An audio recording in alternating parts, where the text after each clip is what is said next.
Bismillahirrahmanirrahim. Assalamualaikum dan salam sejahtera. Hai, apa khabar semua? Alhamdulillah, hari ini murid-murid akan bersama-sama saya dalam rancangan TV Pendidikan. Saya Cikgu Surhayati binti Mamat, guru sains dari Sekolah Kebangsaan Cerang Ruku, Pasir Putih, Kelantan. Hari ini cikgu akan tunjukkan cara-cara untuk kamu membina graf palang.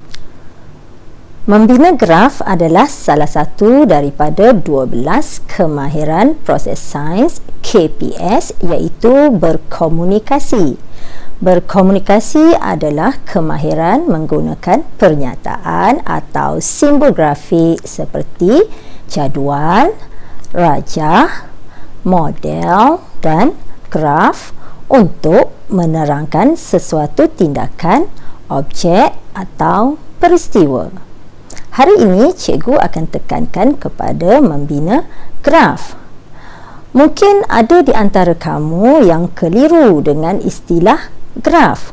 Jadi, marilah kita sama-sama berkenalan dahulu dengan jenis-jenis graf. Lihat graf ini. Ini adalah graf garisan. Dan ini pula adalah graf palang.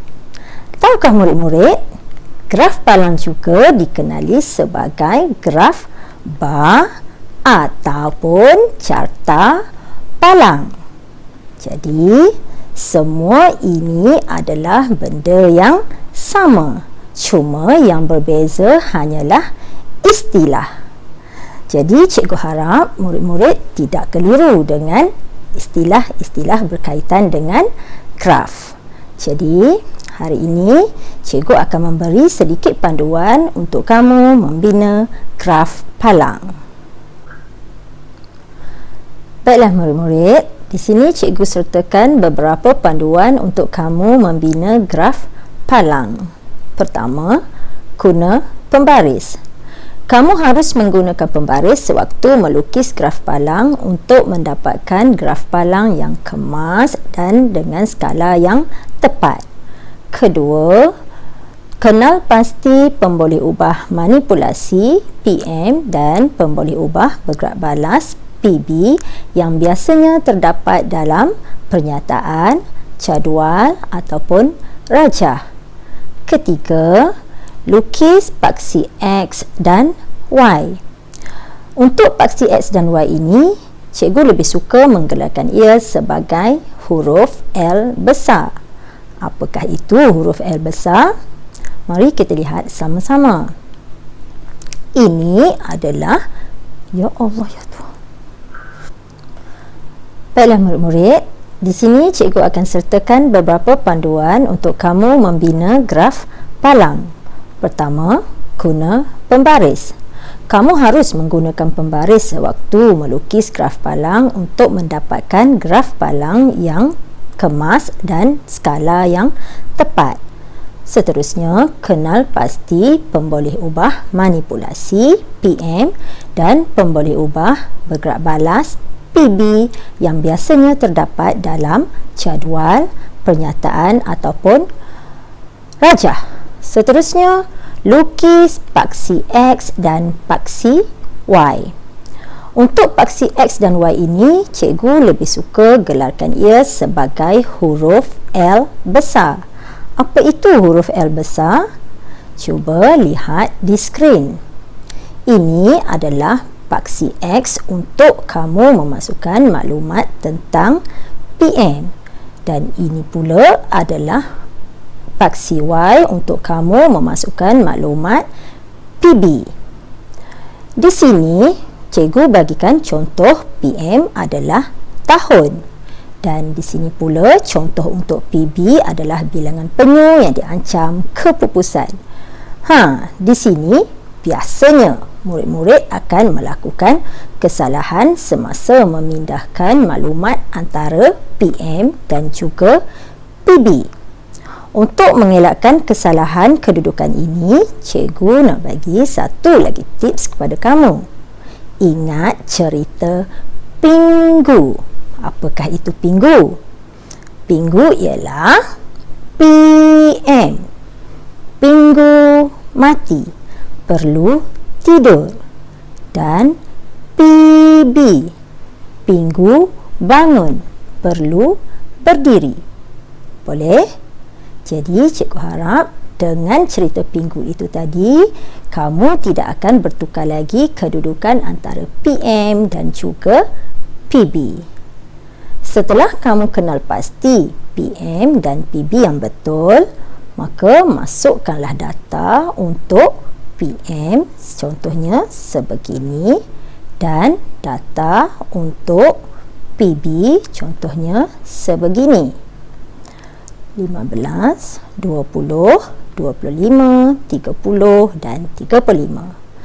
Seterusnya, lukis palang dengan menggunakan pembaris pada skala yang tepat dan palang kamu mestilah sama besar ataupun sama lebar. Palang-palang yang kamu bina haruslah tepat dengan skala yang berada pada PB. Cikgu nak ingatkan lagi, palang-palang kamu ini tidak perlu diwarna ataupun tidak perlu dilorekkan. Cukuplah sekadar palang-palang kamu itu hanya berada pada skala yang tepat. Maka, lengkaplah graf palang kamu.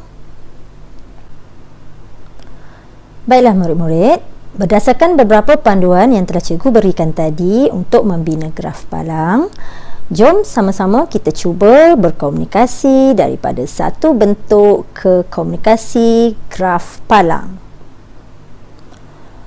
Untuk membina graf palang, yang pertama, sila perhatikan pernyataan ini. Ini adalah komunikasi dalam bentuk pernyataan. Dalam pernyataan ini, panjang tali adalah PM. Bilangan ayunan adalah PB. Hati-hati. Di sini PB kamu sebenarnya adalah tidak lengkap. Macam mana nak lengkapkan PB ya? Senang. Perhatikan pernyataan di atas. Penyiasatan ini adalah tentang ayunan bandul. Maka, senang. PB baru kamu adalah bilangan ayunan bandul. Maka lengkaplah maklumat antara PM dan juga PB kamu. Seterusnya, marilah kita sama-sama melukis graf palang untuk pernyataan ini. Pertama, lukis paksi X dan paksi Y. Ingat cerita Pingu tadi? PM adalah Pingu mati, perlu tidur. Dalam pernyataan tadi, PM kita adalah panjang tali. Dan jangan lupa masukkan unit. Dalam pernyataan kita tadi, PB adalah bilangan ayunan bandul. Di sini kamu telah pun mendapat satu penilaian daripada guru kamu. Seterusnya, masukkan data untuk PM dan juga data untuk PB. Seperti begini. Jadi, kita akan bacakan mengikut graf yang akan kamu lukis sebentar nanti. Dalam pernyataan tadi, panjang tali untuk 30 cm adalah sebanyak 10 bilangan ayunan bandul. Panjang tali 20 cm bilangan ayunan bandulnya adalah 15. Dan untuk bilangan 10 cm bilangan ayunannya adalah 20. Tahniah, kamu telah pun berjaya memindahkan komunikasi dari bentuk pernyataan ke bentuk graf palang. Kita cuba pula contoh yang kedua. Lihat di skrin. Pada skrin, ini adalah komunikasi dalam bentuk jadual. Dalam jadual, sila tentukan pemboleh ubah manipulasi dan pemboleh ubah bergerak balas. Kat sini cikgu ada satu lagi tips Senang saja bila jadual. PM, anggap macam Perdana Menteri. Individu yang penting kan?